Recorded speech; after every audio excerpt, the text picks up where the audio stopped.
Wondering how your mindset affects your life? How to bring more energy into your business and life? Millions of people around the world ask these same questions daily. You are in the right place. Learn practices that will help give your life the meaning and success you've been searching for. Welcome to the Charge Podcast, teaching you how to create habits around real goals every day. Practical life advice from those who made it. Here's your host, Gary Wilbers.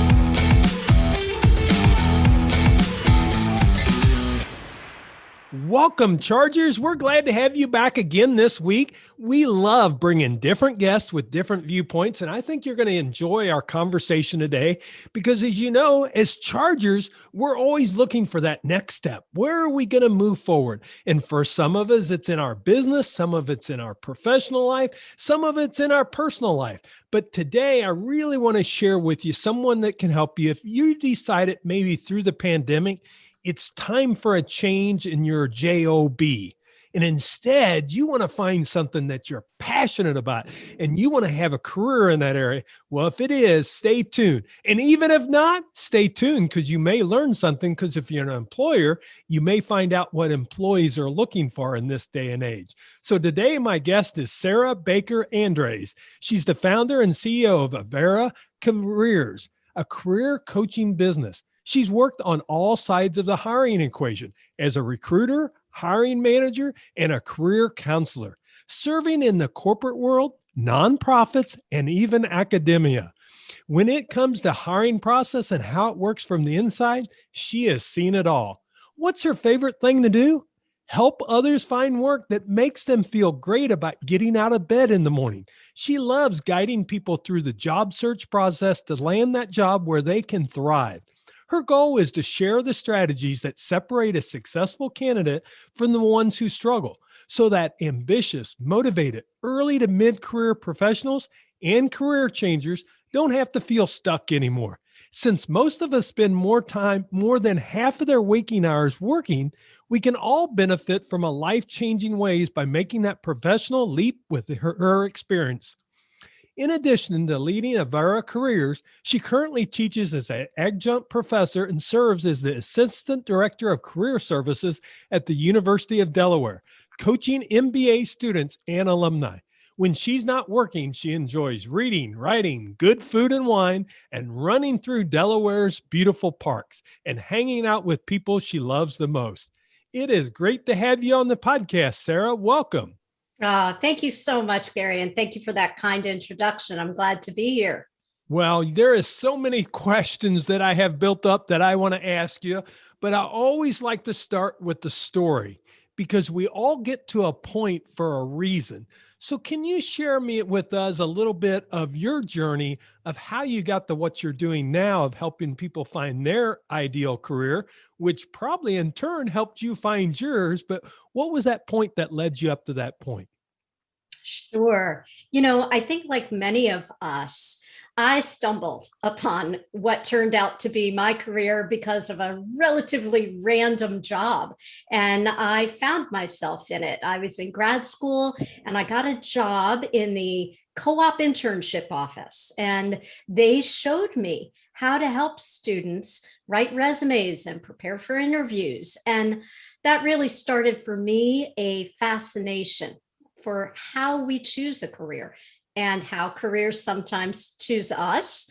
And it led to just a strong desire to help people be more intentional with those choices so that we can all find a great fit at work. And for me, what that looked like was after spending a few years in academia, working at a university, I really wondered about the business world. I really wondered, would that be a good fit? And I was curious, and I'd had great role models of meeting people who had been making career changes through my work at the university. And I thought, well, let's give this a shot. So the obvious move was into recruiting and talent management. And I went to do that with a large sales organization. And boy, what a great employer. I had a chance to learn so much about the recruiting process. I learned about sales. I advanced into roles that I could have never imagined and had a chance to build, really a wide variety of skills and that taught me, the place that we go to work is just as important as what we do there. And to look for organizations that invest in us and who support us in career change. But I did eventually kind of get that itch to leave, as many of us do. And I put out a few feelers, Gary. And within several months, I had a big, shiny job offer. And of course, I thought, this is it. This is the dream job. And within about 3 weeks in that job, I realized I'd made a terrible mistake. And I thought, man, if somebody with my background and experience, if somebody who knew as much about job search and about career development as I do could have made that kind of a mistake, how do regular people manage this job search function? And it's no wonder that so many people stay stuck in roles where they're miserable. So that company had a layoff, and I've never been so happy.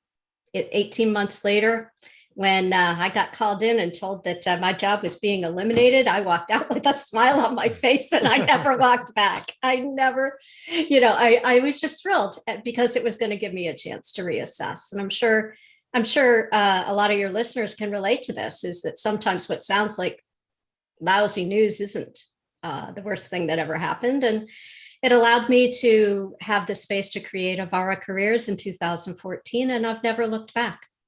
Well, that's excellent. And there's always a reason it gets it started. That's why I love really sharing that with audiences and letting them understand, because it really shares now your expertise, why that's so important.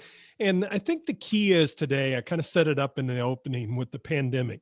We've all been thinking about, we may need to make this change, or we're thinking about making a change. And maybe the pandemic has brought it forefront for us now that I want to be able to make that change. But a lot of times there's barriers for people that they face when they're really looking for their job search. So in your experience, what have you seen as some of those barriers that people face when they're starting that job search? This is such an important question. And I agree with you that so many of us have used the time during the pandemic to reflect. And so what happens? We get excited about a change. And that excitement, that trigger, whatever, in this case, the trigger was the pandemic, right? But the trigger could be a toxic workplace or a new boss. It could be any trigger that leads us to think, man, I need a change. And that trigger builds a lot of energy. And then the first thing that most of us do with that energy is go hop on a job board and start applying wildly. And then that's, making us feel like we are in action. We revise that resume. We start clicking that apply button. Unfortunately, and this is the first obstacle, what we've done just there is set ourselves up for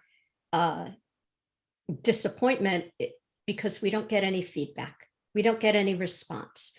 Most of these online job boards, you're just sending your resume into cyberspace, and those automated emails that you get saying, "Oh, sorry, we've going in another direction," or whatever euphemism they choose for no, thank you. That's not even a human. No human looked at your resume. That is all artificial intelligence and applicant tracking software, and you never know what you were lacking. You sit there waiting to hear, and nothing ever comes. And the problem with that is we started with a positive or a negative trigger that said, let's go find a job. We got the energy, we take action. We are left sitting with ourselves. And when we sit with ourselves, fear enters, doubts enter. We come up with all kinds of possibilities for why. Maybe I'm not skilled enough, or maybe I've let my skills become stale, or maybe there really isn't anything out there for me, or maybe my family would be better off if I didn't make a change, or could I really do this? And then we stall.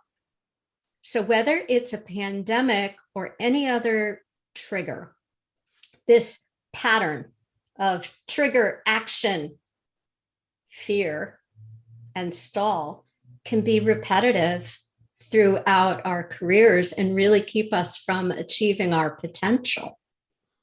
Well, you kind of really went a direction that I was wanting to go with that fear. And to me, I use mindset a lot that I speak about when I'm talking about it. And when I talk about positive culture, I don't talk about just in a business aspect, it's in our own life. But if people have that, they have that energy, but then they start getting, really, it's not even rejection. They get those letters, like you said, they're all AI, and a lot of times not even a person behind it that's doing it, but it starts to play in that job search, that fear and that mindset or rejection. How can they overcome that or change that for themselves to move forward, keep moving forward? Sure. I'd love to answer that question by sharing a story of a client I worked with recently. Sure. And she had a successful career as a project manager in a manufacturing company. And what she noticed, was she advanced really quickly. Before she was 30, she was in a management role. She's doing really well financially. And then the company got purchased. There were some leadership changes. She started to notice her colleagues were leaving. And some of the proposals she'd been making for process improvements weren't going through. She wasn't getting the support that she had previously. And she realized that if she stayed, she'd be staying with a company that wasn't keeping up in their industry. So she started putting out some feelers, started going on job boards, exactly as we've just discussed, right? And she stalled. And she then waited another 6 months. And when she finally came to me, it was because she recognized, and I think this is one tip, recognize the pattern. I am continually starting and stopping. What is making me stop? And in terms of mindset, are these stories that I'm telling myself actually true? Or is my approach just off? And I got to tell you, 9 times out of 10, the approach is off, which is why people need a career coach, because a career coach is going to show you other strategies. There's so much you can do beyond job boards, and job boards feel comfortable and easy because you can sit behind your computer and do it. But the real work of job hunting, the things that actually get people jobs, that's interacting with others. That's doing what you and I are doing today. It's having meaningful conversations. And what somebody, who comes to me wants is help and coaching in how to have those conversations, how to even think of who you want to talk to, how to set that up in a way where we don't, that instinct that we're being annoying or we're bothering somebody or they don't have time for me. People want a career coach to help them work through that obstacle. And then the inevitable questions that come up throughout the job search process. How do I answer the question? Tell me about myself. What do I say? What's important to emphasize? And how do I prepare for an interview when I haven't interviewed anywhere because I've gotten promoted for the last 10 years? Yeah, I think that becomes a real key. It's really about being proactive versus reactive. That's precisely right. Yeah, because the job boards are reactive. They've said that they're looking, they're available. But instead, if you really want to find a job that you're going to be passionate about, you're going to enjoy, it's finding what that niche is for you and then seeking it out. I love how you talked about relationships, and it probably plays into a lot of the mistakes people make about when they're looking for their job search is they're not being more proactive in it. And sometimes they forget about the relationships they've built along the way that could be so critical. But I'm curious to hear from your side of it, what's some of those biggest mistakes that people make in their job search? Yeah. So to your point, relationships. Most people assume that the relationships that will help us get a job are somebody we know.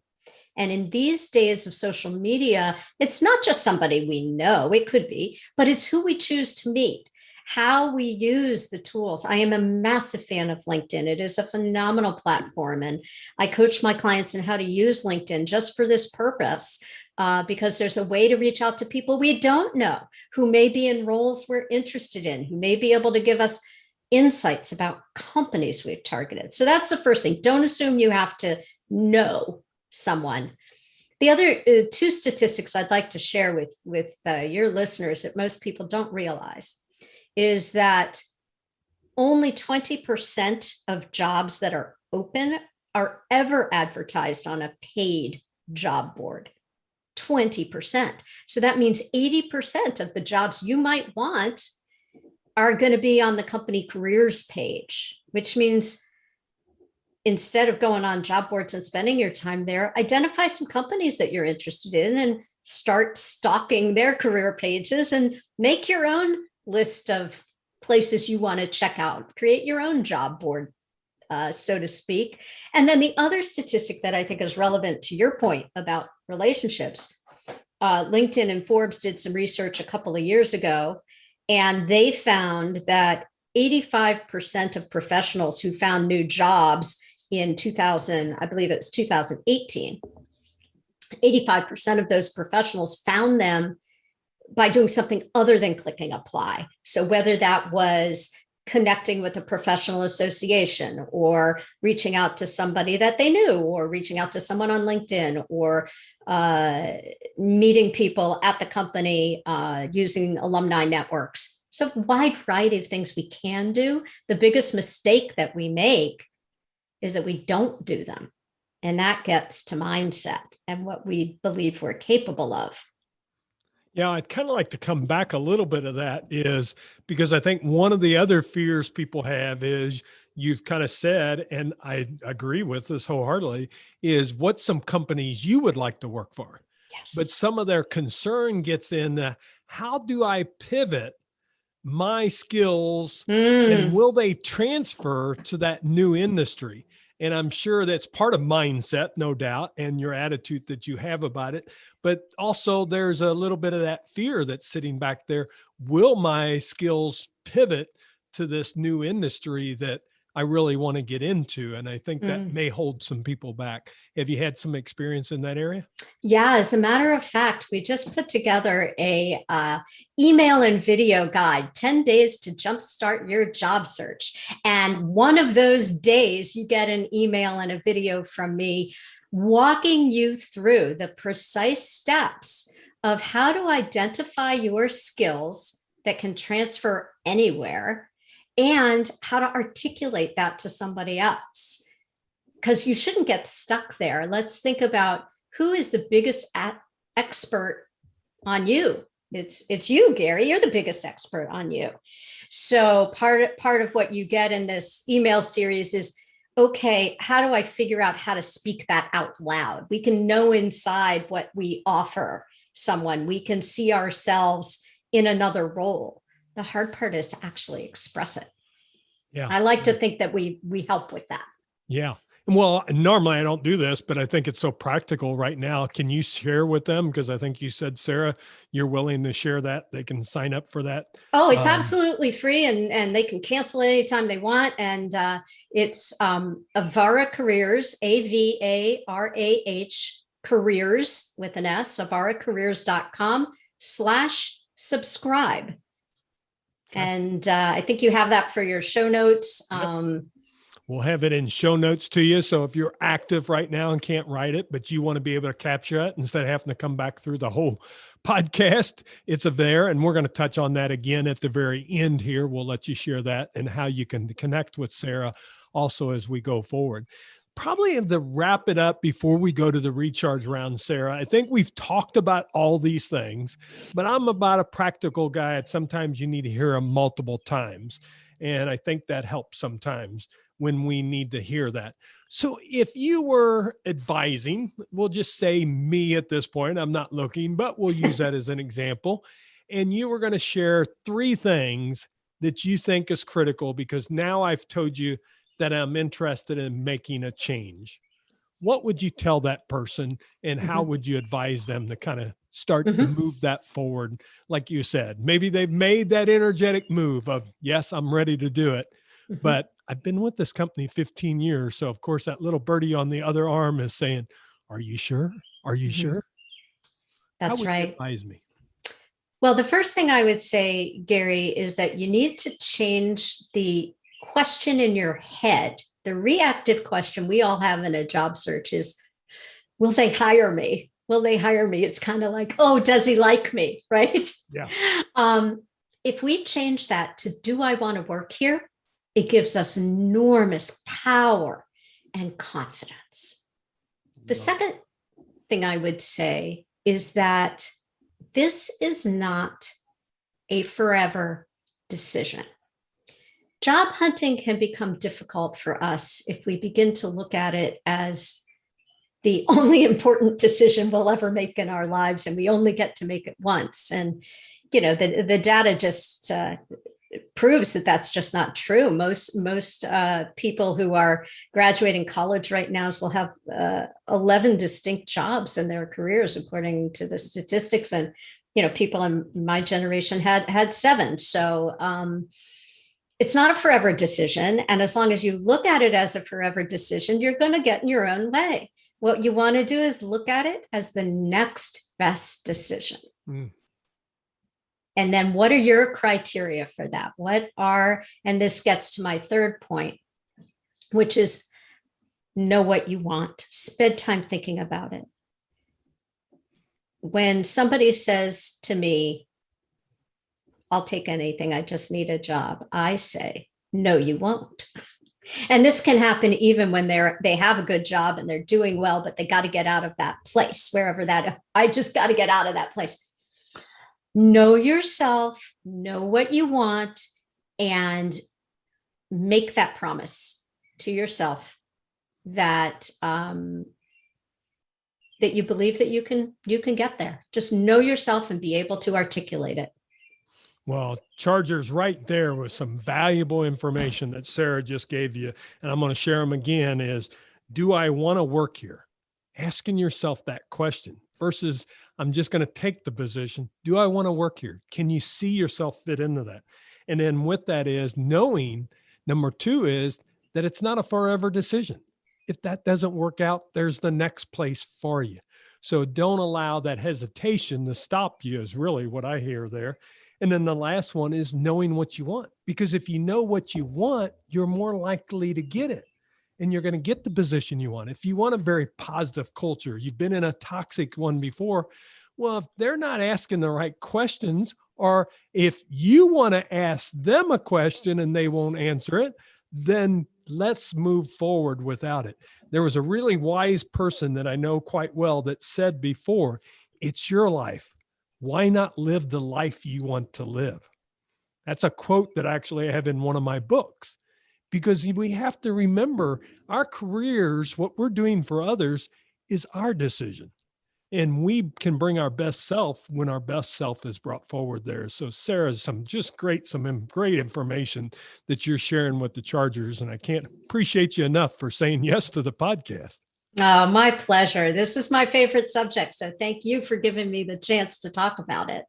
Well, let's share here again. You shared how they can get the download, and you can share that again. But also, if they want to connect with you or check out your website, go ahead and give them all that information right now. Absolutely. So the 10-day guide to jumpstarting your job search, that is at avarahcareers.com/subscribe. Avarah is AVARAH, careers.com/subscribe. To get in touch with me, I would love if your listeners are interested in following me on LinkedIn. I'm at Sarah B. Andrus, and Andrus is ANDRUS. And I'm on Twitter at Sarah BA. Same thing on Instagram at Sarah BA. And I'd love to connect with your listeners and answer any questions they may have. Well, I appreciate that. And of course, again, if you're busy, we have it all in chargepodcast.com. So we have it easy access. It's all in show notes. Chris, my son, does a great job with show notes. And Sarah was even saying she saw the show notes and how easy we make it for people to be able to get that information. Because I'll be honest, that's one of my pet peeves. If you're on a podcast and you want information, normally it's not always the most appropriate time for you to do it because we're normally doing something else. I do a lot of mine through exercise or cutting grass and other things. I want to be able to go to one place, be able to access that information and send it. And that's why we do it for you chargers. So please check that out. But before we let Sarah go, we can't do that without getting the recharge round in and seeing what she thinks on these three questions. And you know them as chargers. You hear me ask these questions every time. But I have a mantra called Charge. And you know, that's the podcast name. It's create habits around real goals every day. What habit or habits do you think has led to success in your life? Sure. When I think about this, it's not necessarily a singular habit, but rather how I approach habits.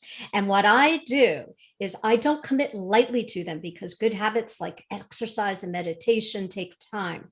So the secret to me sticking to my habits is telling myself that once I've decided that the decision is made. So when I want to snooze the alarm in the morning and don't feel like going out for a run, sorry, that decision's already been made. Sarah, the CEO's decided that Sarah, the worker bee, needs to go on that run. Too bad. You need to do it. And that way, if you feel any hesitancy, it's worth asking, I wonder what that hesitancy was about. And maybe later, after I'm done doing what I said I would do, I'm going to think about that and re-examine that. That approach that the decision has already been made has really helped me stick to good habits. Well, that makes me think of Mel Robbins' book, The 5-Second Rule, is that you just you've made the decision and then you go. And it's not about 1, 2, 3, 4, 5. It's about 5, 4, 3, 2, 1 up. And you move forward because we all get those days. You know, it happened to be a rainy day this morning when I got up. I didn't want to, but I got up and I was able to move forward, do my exercise to move forward. So thanks for sharing that. Another one is, Sarah, I don't know, do you like to go to the spa? I do enjoy the spa. Well, I have an acronym there. I like acronyms. Can you tell? I can. And this one is simple positive action. So what's one simple positive action you do each day to move forward in your life? You know, I think it's really important to sustain positive energy, especially as we age. And I have a mindfulness practice and have meditated for many years. And that singular activity has made a singular difference. Yes, I love that one. I love meditation. I actually did a short 2-minute one before we came on because it allows me to get focused in what I'm doing here versus all those other things, those distractions before, and focus. So this becomes a great podcast and I'm able to hopefully transfer some of that energy. And Sarah's been transferring that energy back to me because we can see each other. So you're not seeing this, but we can see each other through the Zoom, and there's energy that flows through each other by doing that. So thanks for sharing that. So one of the things that we do is always we ask people, and my last question for you in the recharge round is your biggest life lesson. Can you share me one of your biggest life lessons and what you learned from it?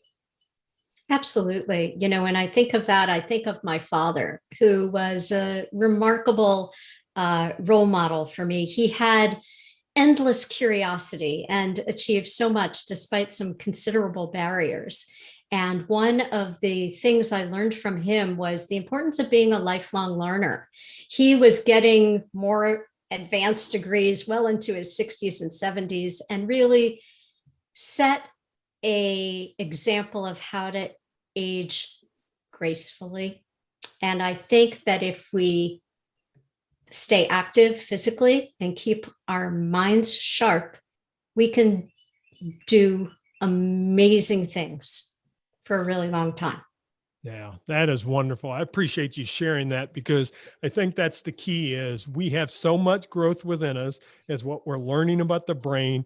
We only use a small percentage of it, but what keeps us young and active and vibrant is staying active. And I appreciate that. And it's whatever area you want, but in life learning, it allows you because we're meant to learn things. And today we've learned a lot of things because Sarah decided to join the Charge podcast. I can't thank you enough for saying yes, Sarah. Thanks for joining us today. Oh, thank you for the opportunity. It was such a pleasure to meet you and have this conversation. Thank you. Well, Chargers, I hope you go back and really take view of your life. And if you're trying to make that career change, check out some of the resources that Sarah shared with you. But the big thing is move forward. Decide to make that decision to move forward because life is really too short. And if we sit there and think about it and don't do it and just kind of live in that job that we can't stand, life is too short for that. You're meant for a lot more, and each one of us are meant to be able to move forward in our careers, but also in our personal life. And that's what I love bringing here, different viewpoints so you can get a different perspective. And I hope you got that today. Chargers, I thank you for joining us. Please like and share this. Maybe you know someone that you know is looking for a career change. Share this podcast. Give them this link. Before I get done, you can easily hit share on your app. It'll go right to their text message, be right there available. I didn't know that for the longest time, and I didn't realize it was so easy to share a podcast. So don't let me end it off as we give the closing notes. You can go there and you can actually share this podcast. There's 3 little dots there. You hit that button, it'll allow you to share it right to someone's text message, and then they can listen on their phone. So I appreciate you doing that, and I look forward to having you back next week for another great podcast. Thanks for joining us, Chargers. Make it a great day.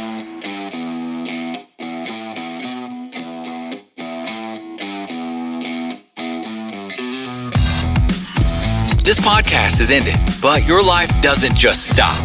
To continue your inspiring journey, head over to chargepodcast.com and access all the tools and resources mentioned on today's show. If you enjoyed this episode, consider sharing with somebody who may also benefit from the advice provided. That's chargepodcast.com. Until next time, charge in business and life.